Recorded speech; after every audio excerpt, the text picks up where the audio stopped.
Good morning students. आज हम करने जा रहे हैं chemical properties of oxygen family. तो केमिकल प्रॉपर्टीज में जब बात करते हैं तो फर्स्ट हमारे पास क्या है, ऑक्सीडेशन स्टेट।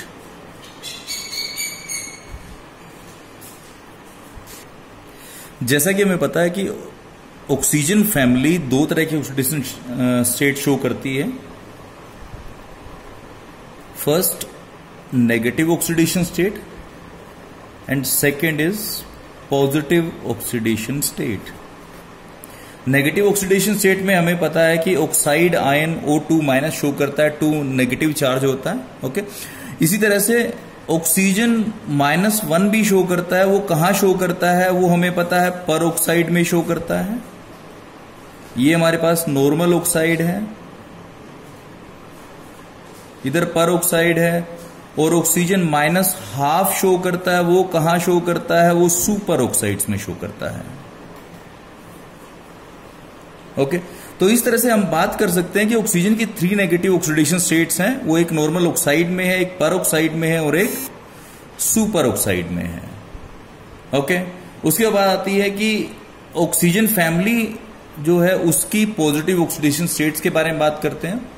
तो पॉजिटिव ऑक्सीडेशन स्टेट वहां शो होगी जहां ऑक्सीजन की इलेक्ट्रोनेगेटिविटी दूसरे अटैच्ड एलिमेंट से कम होगी। ओके, अब ये नेगेटिव ऑक्सीडेशन स्टेट हम देख रहे हैं यहां, तो इसमें नेगेटिव ऑक्सीडेशन स्टेट क्यों शो करता है उसकी बात हम कर लेते हैं। तो जहां तक नेगेटिव ऑक्सीडेशन स्टेट की बात है, down the group negative oxidation state की टेंडेंसी कम होती चली जाती है। रीजन क्या है कि ऑक्सीजन फैमिली में down the group oxygen, sulphur, selenium, tellurium, polonium, down the group जाएंगे तो इलेक्ट्रोनेगेटिविटी कम होती चली जाएगी। इलेक्ट्रोनेगेटिविटी अगर कम होगी तो क्या होगा, आपके नेगेटिव ऑक्सीडेशन स्टेट की टेंडेंसी कम होती चली जाएगी। मींस ऊपर वाले जितना एलिमेंट ऊपर होगा वो उतना ज्यादा negative state oxidation state display करने की टेंडेंसी रखेगा और नीचे वाला पॉजिटिव ऑक्सीडेशन स्टेट की टेंडेंसी रखेगा। ओके, अब हम बात करते हैं किसकी, पॉजिटिव ऑक्सीडेशन स्टेट के लिए। Oxygen positive oxidation state show नहीं करता एक्सेप्ट O2F2, क्योंकि फ्लोरीन जो है ऑक्सीजन से ज्यादा इलेक्ट्रोनेगेटिव है। ठीक है, इसी तरह से OF2 यहां सिर्फ ये कंपाउंड्स ऐसे हैं जिसमें oxygen positive oxidation state show करता है। अदरवाइज जो है ऑक्सीजन कभी भी पॉजिटिव ऑक्सीडेशन स्टेट शो नहीं करता। ओके, और साथ में जो ऑक्सीडेशन स्टेट शो होती है +2, +4, +6, ये है आपके पास। ओके, और जिस तरह हम डाउन द ग्रुप जाते हैं तो उसमें इनर्ट पेयर इफेक्ट भी काम करता है उसी तरह से। ओके, और डाउन द ग्रुप जाते हैं तो ऑक्सीडेशन स्टेट के अंदर 2 का डिक्रीमेंट मिलता है due to inert pair effect. Ground state के अंदर कॉन्फ़िगरेशन होती है NS2, NP6, N-1D0। यहां 6 नहीं 4 होता है यहां। ओके, ऑक्सीजन फैमिली की बात कर रहे हैं। ग्राउंड स्टेट के अंदर 2 अनपेयर्ड इलेक्ट्रॉन होते हैं। तो 2 अनपेयर्ड इलेक्ट्रॉन अगर होगा तो +2 बॉन्ड्स बनते हैं, +2 ऑक्सीडेशन स्टेट शो करते हैं। ओके, अगर एक एक्साइटेड स्टेट हो जाएगी तो आपके पास यही +4 हो जाएगी, और 2 अगर डबल एक्साइटेड होगा तो +6 तक हम इसको इंक्रीज कर सकते हैं।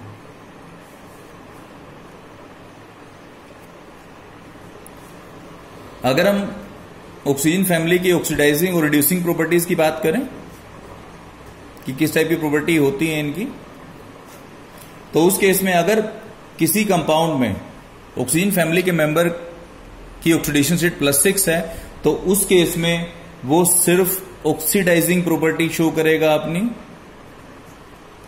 और अगर -2 है तो उस केस में सिर्फ रिड्यूसिंग प्रॉपर्टी शो करेगा, क्योंकि जो ऑक्सीडाइजिंग एजेंट होता है उसका खुद का रिडक्शन होता है। ओके, ऑक्सीजन का बिहेवियर कंपैरेटिव दूसरे एलिमेंट से डिफरेंट होता है। रीजन क्या होता है उसका, कि उसके पास d ऑर्बिटल्स एब्सेंट होते हैं। और डी ऑर्बिटल एब्सेंट होने के कारण क्या होगा कि वो एक्साइटेड स्टेट में नहीं जा पाता, एक्साइटेड स्टेट उसके लिए ऑफ होती है, उसके इलेक्ट्रॉन्स पी ऑर्बिटल्स में ही घूमते रहते हैं। ओके, तो ये आपके पास है ऑक्सीडेशन स्टेट के बारे में। अब हम बात कर रहे हैं केमिकल रिएक्टिविटी, कि ऑक्सीजन फैमिली केमिकली कैसे रिएक्ट करती है। ओके, रिएक्टिविटी ऑर्डर क्या है उनका। ओके, तो अगर उसकी बात मैं करता हूं तो oxygen is highly reactive, then sulphur, then selenium, then tellurium and then polonium. Polonium वैसे भी रेडियो एक्टिव एलिमेंट होता है, तो इसलिए हम ज्यादा उसके बारे में स्टडी नहीं कर पाते। Oxygen O double bond O में एग्जिस्ट करता है, सल्फर S8 में एग्जिस्ट करता है, तो इसलिए सल्फर काफी रिएक्टिव मिलता है, भी काफी रिएक्टिव मिलता है। रीजन क्या है, सिंगल बॉन्ड होता है इसके अंदर। ओके, अब इसी रिएक्टिविटी के ट्रेंड में हम बात करते हैं reaction with hydrogen, means formation of hydrides. Oxygen के अगर हाइड्राइड्स की बात करता हूं तो हाइड्रोजन से रिएक्ट करके आपको पता है कि H2O बनाता है। ओके, इस तरह सल्फर जो H2S बनाता है, सेलेनियम H2SE बनाता है, टेल्यूरियम H2TE बनाता है। ओके, हाइड्राइड की प्रिपरेशन के लिए, क्योंकि ऑक्सीजन काफी रिएक्टिव होता है, टेल्यूरियम काफी कम होता है, तो रीजन इसलिए क्या होता है कि मैं मिडल में सल्फर या सेलेनियम को कंसीडर करता हूं। ओके, मैं बनाना चाहता हूं H2S, तो उसके लिए मैं क्या करता हूं, फेरस सल्फाइड, उसके अंदर डालता हूं मैं डाइल्यूट एसिड। डाइल्यूट एसिड का मतलब क्या है, H2O plus H plus H3O positive में ऐड कर लेता हूं, तो वहां से मेरे को मिलता है Fe2 plus H2S plus H2O, तो ये मेरे पास हाइड्रोजन सल्फाइड बन जाता है। ओके, इसके बाद हम बात करें स्ट्रक्चर्स के लिए कि जो आपके हाइड्राइड्स हैं उनका स्ट्रक्चर कैसा होना चाहिए। H2O का स्ट्रक्चर हमें पता है, sp3 हाइब्रिडाइजेशन होती है, दो पोजीशंस के ऊपर लोन पेयर प्रेजेंट होते हैं और शेप होती है बेंट, एंगल होता है 104.5 डिग्री। इसी तरह से अगर मैं H2O में मेरे को मिला 104.5, उसके बाद बात करता हूं H2S 92.1, H2SC 91 डिग्री, H2TE का मिलता है मेरे को 90 डिग्री। ओके, तो अब मैं देखता हूं कि डाउन द ग्रुप में जब जा रहा हूं तो मेरा एंगल रिड्यूस कर रहा है। ओके, एंगल रिड्यूस कर रहा है, और एंगल आपको पता है कि एंगल किसके कारण होता है, that is between the two bond pairs. जो ये आपके पास एंगल है 104 डिग्री बता रहा हूं मैं, HOH एंगल है। कभी भी लोन पेयर के लिए कभी भी एंगल को हम कंसीडर नहीं करते हैं, तो इसलिए जो है मैं क्या बोलता हूं कि यहां जो लोन पेयर और लोन पेयर बॉन्ड पेयर की रिपल्शन है, ये डिसाइड करेगी कि एंगल मेरा कितना होना चाहिए। ओके, और जब एंगल कम हो रहा है, इट मीन्स मैं ये कह सकता हूं कि जो repulsion between these two hydrogens है वो कम होती जा रही है, कम होगी तभी तो ये पास आ रहा है, और पास आने के बाद क्या होगा, ये एंगल बनता जा रहा है मेरे पास, एंगल रिड्यूस होता जा रहा है। ओके, तो जिस तरह से मैं डाउन द ग्रुप जाता हूं, down the group means oxygen का सल्फर आता है, सेलेनियम आता है, तो उस तरह से इस एटम का साइज बढ़ता चला जाता है, और साइज अगर बढ़ जाएगा तो उस केस में क्या होगा कि ये बॉन्ड लेंथ बढ़ जाएगी। बॉन्ड लेंथ बढ़ने से क्या होगा, पहले HH इतना डिस्टेंस था, अब अगर मान लो HH यहां और यहां है तो डिस्टेंस बढ़ जाएगा। डिस्टेंस बढ़ने से क्या होगा, ये बॉन्ड पेयर दूर चला जाएगा, और बॉन्ड पेयर दूर चले जाने से क्या होना चाहिए, मेरा एंगल जो है, क्योंकि देखो ये लोन पेयर इस बॉन्ड पेयर को प्रेस करने की हमेशा कोशिश करेगा, तो ये उसकी प्रेसिंग तो उतनी है, लगभग नियरली उतनी ही है, लेकिन इसकी रिपल्शन कम है, इस कारण से ये क्या होगा, रिड्यूस हो जाएगा। और बॉन्ड एंगल, जिस तरह मैं डाउन द ग्रुप जाता हूं सल्फर सेलेनियम टेल्यूरियम तक, तो बॉन्ड एंगल मेरा रिड्यूस होता चला जाता है। इसके साथ ही जो ऑक्सीजन है, ऑक्सीजन एक हाइड्राइड और बनाता है H2O2, जिसको हम +1 में डिस्कस कर चुके हैं, हाइड्रोजन परऑक्साइड बोलते हैं जिसको। ओके, अब बात आती है इनकी प्रॉपर्टीज की, कि हाइड्राइड्स की प्रॉपर्टी जो है वो क्या क्या होती है। ओके, तो सबसे पहले मैं बात करता हूं फिजिकल स्टेट, कलर और ऑर्डर के बारे में। हमें पता है कि ऑक्सीजन का हाइड्राइड H2O है पानी, आप सब ऑब्जर्व कर चुके हैं उस चीज को, that is a colourless odourless liquid. Okay, तो और जो इसके अलावा जो ये कलरलेस ओडरलेस है, कलरलेस ओडरलेस, कोई ओडर नहीं होती इसकी। लेकिन अगर और एलिमेंट्स के हाइड्राइड्स की बात करूं एक्सेप्ट ऑक्सीजन, H2S हो गया, H2SC हो गया, ठीक है, सब जो है वो अनप्लीजेंट स्मेलिंग है, फाउल स्मेलिंग है वो। ओके, और पॉइजनस भी है काफी हद तक। तो ये वेरिएशन है यहां। ओके, उसके बाद बात करता हूं मैं सेकंड वोलेटिलिटी के बारे में। वोलेटिलिटी का मतलब कितनी टेंडेंसी है उसकी वेपर्स में कन्वर्ट होने के लिए। जो मोस्टली जो हाइड्राइड्स हैं ऑक्सीजन फैमिली के लिए वो लगभग सभी वोलेटाइल हैं। पहले जो H2O से H2S तक वोलेटिलिटी बढ़ती है। ओके, उसके बाद H2S से H2TE तक कम होती है। ओके, तो इसका मतलब मैं ये कह सकता हूं बॉइलिंग पॉइंट पहले डिक्रीज करता है। मींस अगर H2O, H2S, H2SE और H2TE की बात मैं करता हूं तो यहां 373 केल्विन 100 डिग्री सेल्सियस वाटर का बॉइलिंग पॉइंट होता है, यहां 213 केल्विन, यहां 232 केल्विन और यहां 269 केल्विन होता है मेरे पास। ओके, रीजन क्या होता है? अब देखो नॉर्मली जो सल्फर सेलेनियम टेलुरियम साइज बढ़ता है, कोई दिक्कत नहीं है, ठीक है, तो नॉर्मल वे में मेरे पास कुछ इस तरह मिलना चाहिए। मीन्स H2O लगभग यहां मिलना चाहिए और H2TE मेरे को यहां मिलना चाहिए, बट यहां H2S और यहां H2SC बोल सकता हूं मैं। ये एक सिर्फ मोस्ट प्रोबेबिलिटी है और कुछ भी नहीं है इसके अलावा। ओके, तो अब H2O जो H2O यहां जा रहा है, H2O जो है यहां के बजाय यहां जा रहा है, वो रीजन क्या है उसका कि H2O के अंदर एक एडिशनल बॉन्डिंग होती है, दैट इज हाइड्रोजन बॉन्डिंग। हमें पता है उस चीज का। हाइड्रोजन बॉन्डिंग के कारण क्या होता है कि इसका बॉइलिंग पॉइंट एक्सेप्शनली हायर मिलता है।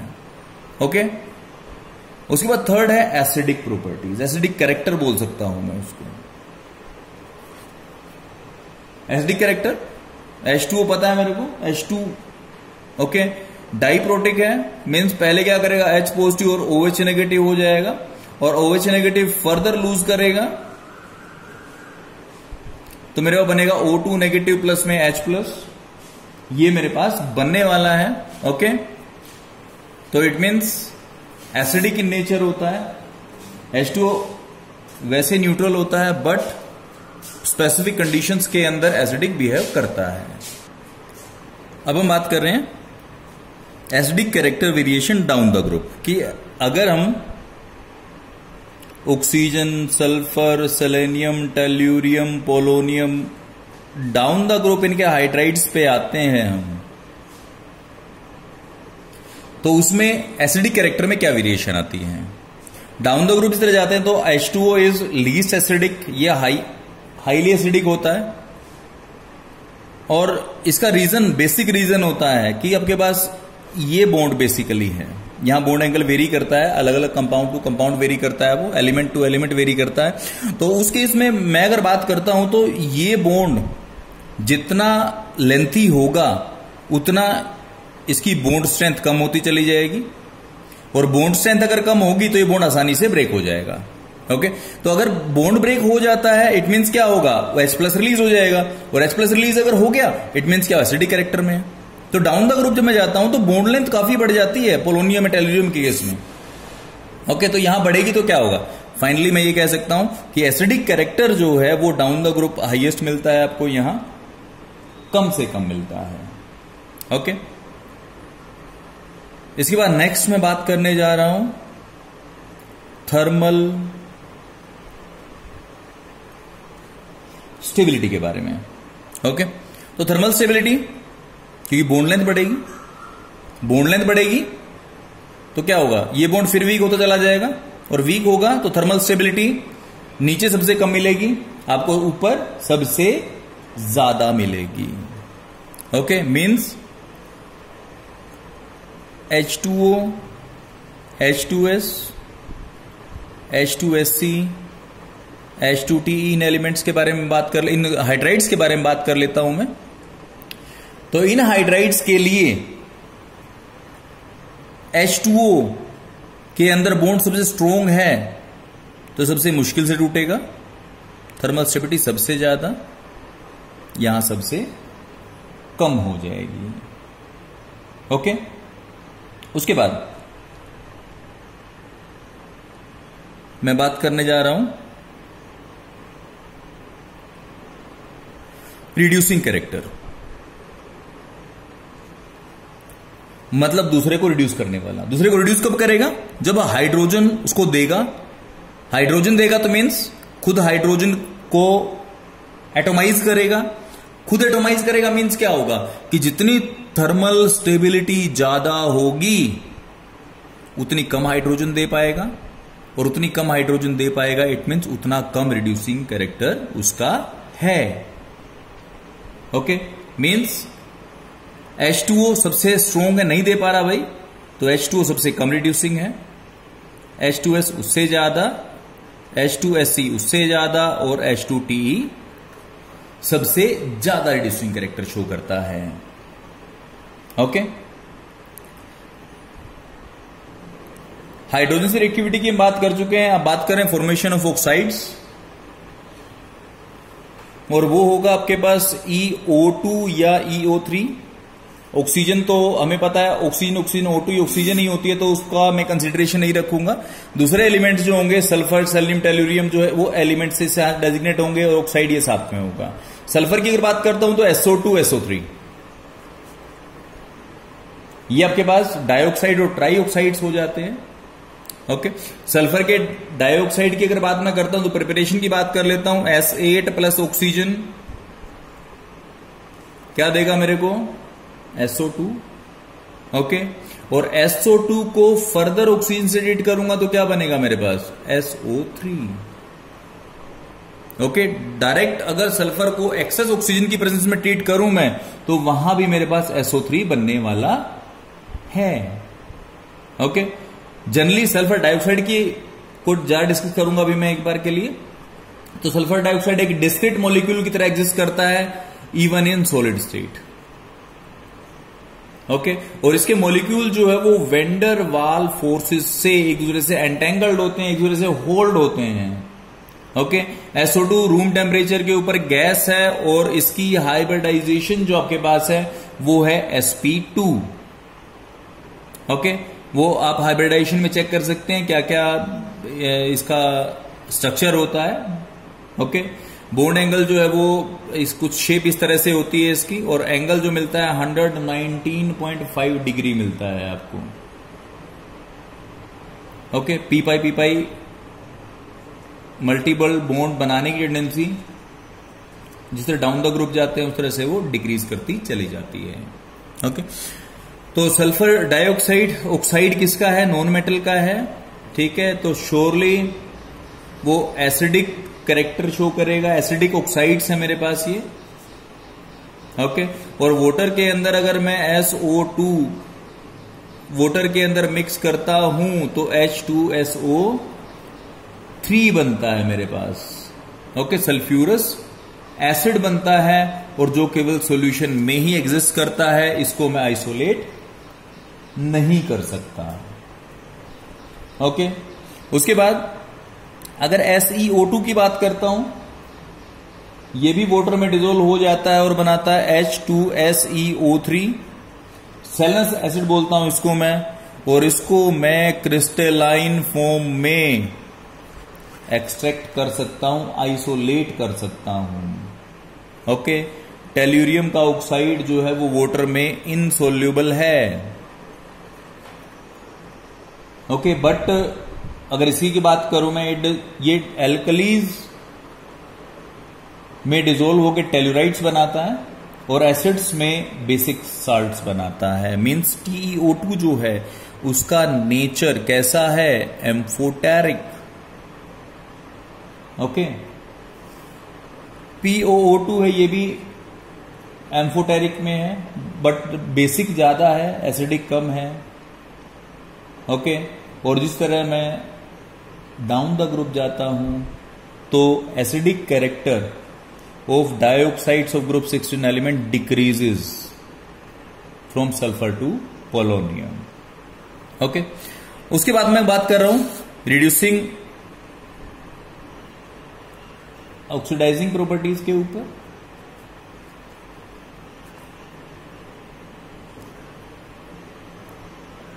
क्योंकि सल्फर जहां +6 ऑक्सीडेशन स्टेट में होगी that is more stable as compare to +4। Okay. इसलिए SO2 acts as a reducing agent. Okay. और जो TeO2 होता है that acts as a oxidising agent. Okay. ये हमारे पास जो बात कर रहे थे हम डाइऑक्साइड्स के बारे में। अब हम एक ब्रीफ डिस्कशन करेंगे किसकी, ट्राइऑक्साइड्स की। ओके। ट्राइऑक्साइड्स में मैं मेजोरिटी स्पेसिमेन SO3 लेता हूं जिसका स्ट्रक्चर मेरे को कुछ इस तरह से मिलता है। Okay. Means triangular planar structure मिलता है SO3 के लिए, जो रिप्रेजेंट किस करता है EO3 को एक स्पेसिमेन हमने लिया है। ओके। हाइब्रिडाइजेशन जो होती है वो sp2 होती है और SO3 में भी वीक वेंडर वाल फोर्सेस होते हैं जिससे वो एक दूसरे को होल्ड अप करते हैं। शेप जैसा कि हम देख पा रहे हैं ट्रायंगुलर प्लेनर होती है। इसके कारण से जो डाइपोल्स होते हैं वो एक दूसरे को कैंसिल आउट करते हैं और नेट जीरो डाइपोल मोमेंट के साथ में मेरे को ये SO3 मिलता है। ओके। इसके साथ ही कुछ और फॉर्म्स SO3, तो ये फॉर्म होगी लीनियर चेन भी मिलती है SO3 में, वो इस तरह स्ट्रक्चर मिलता है SOOOO। ओके। ये जो इतना है आपके पास SO3 is the repeating unit, ये हो जाती है आपके पास। साइक्लिक ट्राइमर SO3 का मिलता है, उसमें सल्फर डबल बॉन्ड हो डबल बॉन्ड हो, ठीक है। ओके। और ये ऑक्सीजन के साथ में बैंड होते हैं। टेट्रामर मिलता है SeO3 का सॉलिड स्टेट के अंदर, वो भी आपको इस फॉर्म में मिलता है। ओके। और जो ट्राइऑक्साइड्स होते हैं वो मोस्टली एसिडिक इन नेचर होते हैं। अब नेक्स्ट हम बात कर रहे हैं हैलोजेंस के साथ रिएक्टिविटी। मींस मैं इसको बोल सकता हूं हैलाइड फॉर्मेशन भी बोल सकता हूं मैं इसको। ओके। तो ग्रुप 16 के जो मेंबर्स हैं वो +1, +2, +4 और +6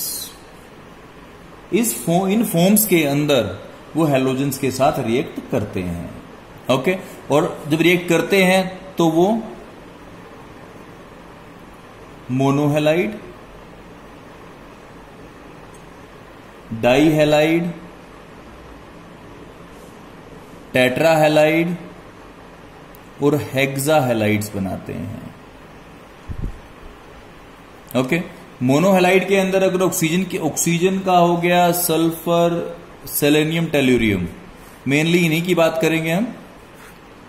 तो ऑक्सीजन का मोनोहैलाइड O2F2, यहां S2F2, Se2Cl2, Se2Br2 बन जाएगा यहां, और यहां कोई मोनोहैलाइड नहीं बन रहा। ओके। यहां डाइहैलाइड की बात करता हूं तो OF2, और भी साथ में बनते हैं लेकिन एक रिप्रेजेंटेटिव डिस्प्ले कर रहे हैं हम SF2, यहां कोई नहीं बन रहा, यहां TeCl2 बन रहा है। टेट्राहैलाइड कोई नहीं बन रहा ऑक्सीजन के केस में, हेक्साहैलाइड कोई नहीं बने क्योंकि डी ऑर्बिटल्स एब्सेंट है उसके अंदर। सल्फर की बात करता हूं तो SF4, SeCl4, यहां SF6 बनता है, SeF4 बनता है आपके पास, यहां SeF6 यहां बनता है, TeF4, TeF6, ये सब रिप्रेजेंटेटिव है। इसके अलावा भी आपके हैलाइड्स बनते हैं। ओके। अब हम बात कर रहे हैं अलग अलग टाइप का, थोड़ा ब्रीफ डिस्कशन कर रहे हैं हम उसके बारे में, हैलाइड्स के बारे में। सबसे पहले यहां हमारे पास है हेक्सा हैलाइड्स। हेक्सा हैलाइड्स में स्टेबिलिटी की बात कर लेते हैं। स्टेबिलिटी सबसे ज्यादा SF6 की होती है, फिर SEF6 की होती है और उसके बाद सबसे कम TEF6 की होती है। SF6 की अगर बात करते हैं तो colourless, odourless, non toxic gas होती है, सल्फर हेक्साफ्लोराइड बोलता हूं इसको मैं। थर्मली स्टेबल होती है और केमिकली इनर्ट होती है। ओके, और केमिकल इनर्टनेस क्यों होती है? क्योंकि सल्फर के सराउंडिंग में 6 फ्लोरीन एटम उसको बचा के रखते हैं, सेफ रखते हैं from the attack of reagents, और इसके कारण क्या हो, थर्मोडायनेमिकली मोस्ट फेवरेबल रहता है ये, और हाइड्रोलिसिस इसका नहीं होता। जिस तरह साइज बढ़ता है, साइज बढ़ने के साथ में क्या होगा, ये जो फ्लोरीन है, फ्लोरीन इतने ज्यादा इफेक्टिव नहीं होते कि सेलिनियम पे अटैक को रोक पाए वो। ओके, तो इस कारण क्या, स्टेरिक हिंड्रेंस कम हो जाती है। स्टेरिक हिंड्रेंस कम होने से क्या हुआ, हाइड्रोलिसिस इन केस में इजी होता चला जाता है। ओके, और मैं TEF6 का तो हाइड्रोलिसिस आसानी से कर सकता हूं, बड़ी आसानी से चला जाता है, और यहां H6TeO6 प्लस HF हाइड्रोलिसिस हो जाता है। ओके, SF6 के स्ट्रक्चर की मैं बात करता हूं तो पहले पर कर चुके हैं। ऑक्टाहेड्रल शेप होती है,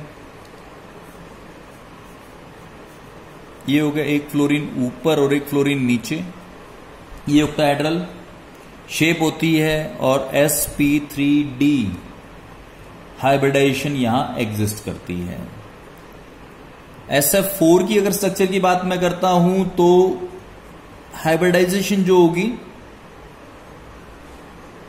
ये D2 होती है, यहां पे आपके पास sp3d हाइब्रिडाइजेशन मिलती है, और शेप जो है वो ट्राइगोनल बाइपिरामिडल मिलनी चाहिए, बट एक पोजीशन के ऊपर लोन पेयर होता है जिसके कारण सब डिस्टर्ब हो जाता है, थोड़ा डिस्टोर्ट हो जाता है। फ्लोरीन फ्लोरीन फ्लोरीन फ्लोरीन, ये फ्लोरीन सीधे मिलने चाहिए थे, बट ये लोन पेयर्स को सप्रेस कर देता है। इसी तरह से SCl2 डाई हैलाइड की अगर बात मैं करता हूं तो SCl ये शेप मिलती है मेरे को, ये लोन पेयर्स मिलते हैं। ओके, और बेंट स्ट्रक्चर मिलता है। और मोनो अगर बात करूं मैं S2Cl2 हो जाएगा मेरे पास, तो स्ट्रक्चर मिलता है S, ये स्ट्रक्चर मिलता है मेरे को। Okay, this is H2O2 type structure. Okay, तो इस तरह से आप क्या कर सकते हो, in di halides, hexa halides, mono को आप एक्सप्लेन कर सकते हो। ओके, अब हम बात करते हैं एनामोलस बिहेवियर के लिए। हमें पता है कि first member of group 16 that is oxygen, carbon और नाइट्रोजन की तरह ये भी अपने ग्रुप के मेंबर से डिफर करता है काफी हद तक। ओके, और काफी हद तक डिफर करता है तो एनामोलस बिहेवियर शो करता है, और उसका रीजन हम पहले पढ़ चुके हैं। सेम रीजन, वही रीजन है जो पहले हमने किए हैं, small size,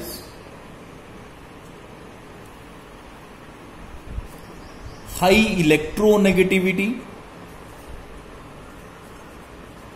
and third is non availability of D orbitals.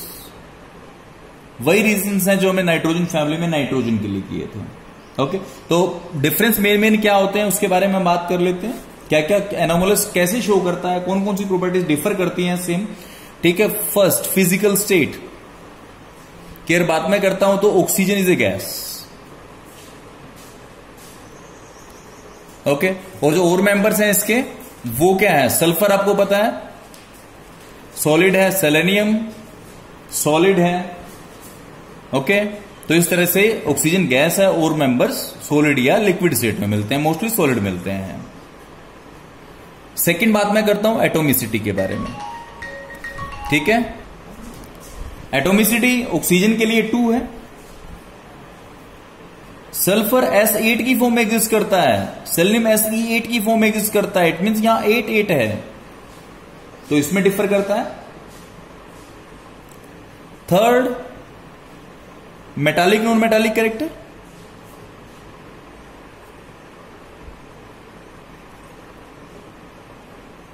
Oxygen की इलेक्ट्रोनेगेटिविटी 3.5 है, 3.5 का मतलब this is typical non metal.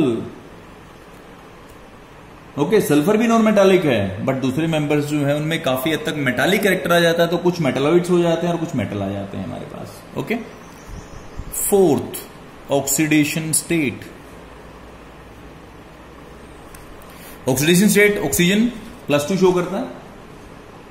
Okay, sorry, -2 show करता है, -2, -1, -½ इसी तरह से पॉजिटिव की अगर बात करते हैं तो OF2 और O2F2 में शो करता है +1, +2। इसके अलावा और ऑक्सीडेशन स्टेट शो नहीं करता। रीजन क्या है? d ऑर्बिटल एब्सेंट है उसके अंदर। ओके, d ऑर्बिटल एब्सेंट होने के कारण वो अपनी वैलेंसी को एक्सटेंड नहीं कर पा रहा। ओके, उसके बाद है मेरे पास नेचर ऑफ कंपाउंड्स। कंपाउंड कैसे बनाता है ये? क्योंकि उसमें साइज छोटा, इलेक्ट्रॉनिगेटिविटी ज्यादा है, तो मोस्टली केसेस में ये क्या करेगा? आयनिक कंपाउंड बनाएगा जिनकी इलेक्ट्रोनेगेटिविटी कम है। और अगर मान लो बराबर की या थोड़ा सा कम डिफरेंस हुआ तो वहां कोवलेंट कंपाउंड्स बनाता है। ओके, डाई नेगेटिव में रहता है, इलेक्ट्रोनेगेटिविटी काफी ज्यादा है। ओके, सो मैं ये कह सकता हूं compounds of oxygen are ionic as well as covalent, while those of sulfur and other members of this group are covalent. Okay, उसके बाद आती है मल्टीपल बॉन्डिंग।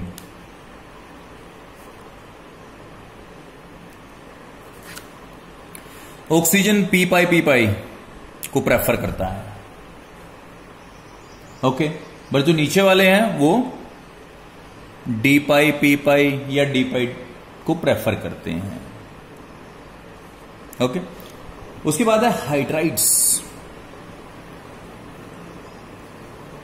हाई इलेक्ट्रोनेगेटिविटी के कारण ऑक्सीजन क्या करता है? हाइड्रोजन बॉन्डिंग बनाता है। और एलिमेंट्स हाइड्रोजन बॉन्डिंग शो नहीं करते, ना H2S में शो होती, ना H2SC।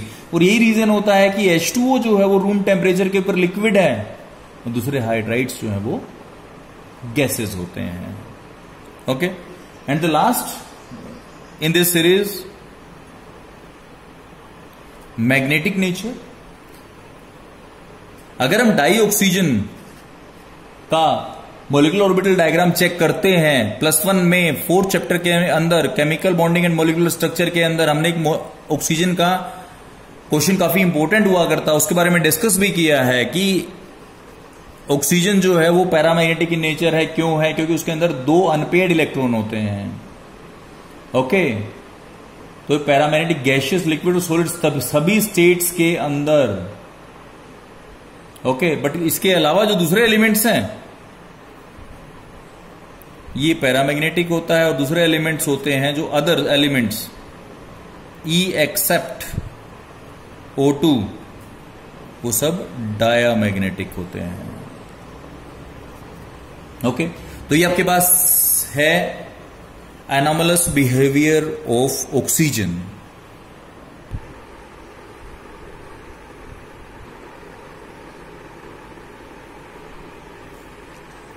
Okay, thank you and have a nice day.